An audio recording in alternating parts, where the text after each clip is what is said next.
Today's lesson will be how do you multiply binomials. But my goal is for you to understand the multiplication of binomials. And let's start off with something that we know. Let's look at 13 times 12. And I know this is baby stuff for many of you. However, just going through the process. 2 times 3 is 6, 2 times 1 is 2, 1 times 3 is 3, 1 times 1 is 1, 6, 5, and we have the answer 156. Let's look at it differently. If we can, let's look at this as 13 times 12, but this is the ones column and the tens column. And I know you learned this at a baby age, and 2 times 3 is 6, 2 times 10 is 20, 10 times 3. So this isn't 1, it's 10, and 10 times 10 is 100. And again, when you add it up, it's 156. And if we want, we can look at it one more time in this mode. 10 plus 3 times 10 plus 2. And if we want, we can say 2 times 3 is 6. 2 times 10 is 20. 10 times 3 is 30. And 10 times 10 is 100. If you add it up, 100 plus 50 plus 6, which is 156. And if we want, we can notice that each one of these multiplied everything else here. Let me continue with that.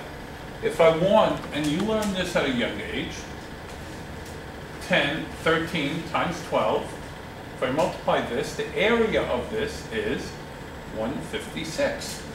And the idea is I could teach it using the process called FOIL, which is first out in the last. And I'm going to do that at the end. It's probably what many of you learned in school.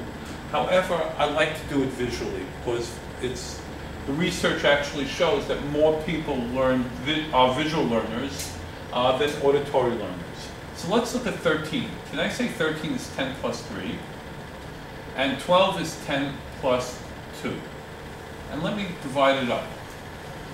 So I can say 10 times 10 is 10 squared, which is 100. And then the area of this one, 3 times 10 is 30, and 10 times 2 is 20. And finally, 3 times 2 is 6. So notice what I have all over again, 100 plus 50 plus 6, which is again 156. But let's say we didn't have 10. Let's look at this as an unknown. So let's do this one more time. Instead of 10 plus 3, let's say it's x plus 3. Instead of 10 plus 2, let's say it's x plus 2. Let's look at what we have now. X times x is x squared. X times 3 is 3x. X times 2 is 2x. Again, we're doing the area of each one of these. And 2 times 3 is 6. So now let's look what we can do. And you learned from previous lessons that you can only combine like terms. So we're ending up with x squared plus, since 3x and 2x gives you 5x, plus 6. And that will be our answer. Let me go through this one more time as an example, and then I'm going to show you how this method makes it very, very easy to understand. Let's do 2x plus 1 times 3x minus 7. Well, if I want to multiply it, I can go 2x plus 1, and this is 3x minus 7. Technically, you can't find area that's negative. However, the process is what I'm looking at.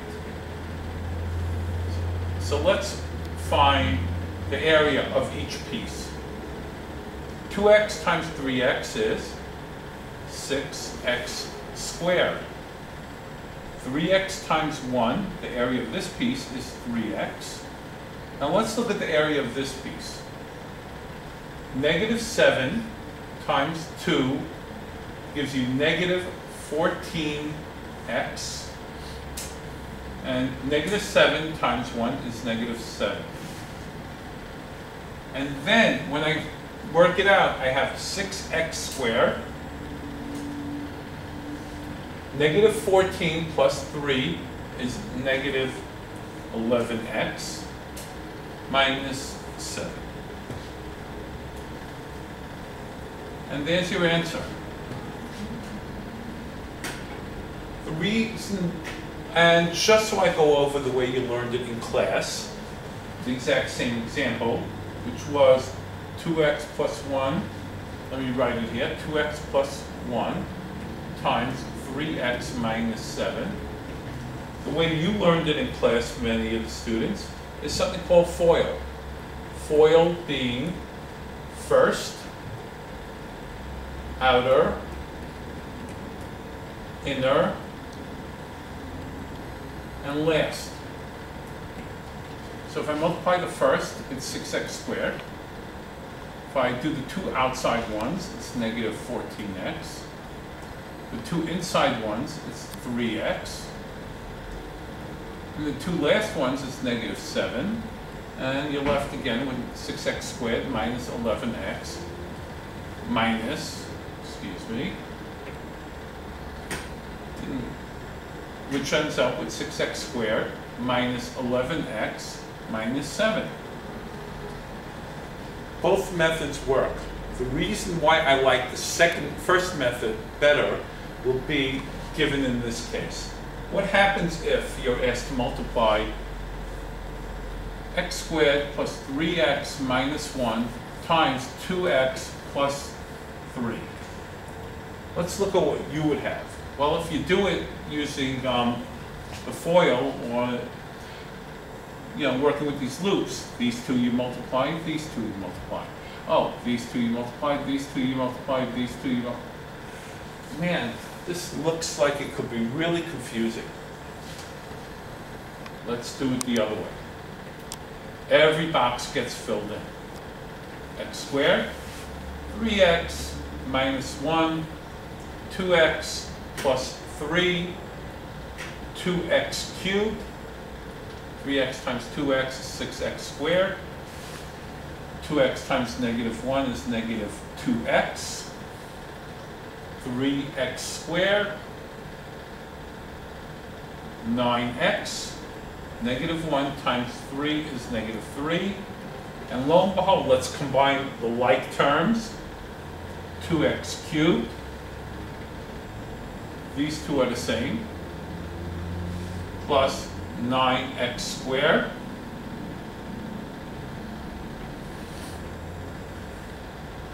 These two are the same. Plus 7x. And we'll end up with minus 3. So your answer will be 2x cubed plus 9x squared plus 7x minus 3. Good luck in multiplying binomials, trinomials, etc., polynomials.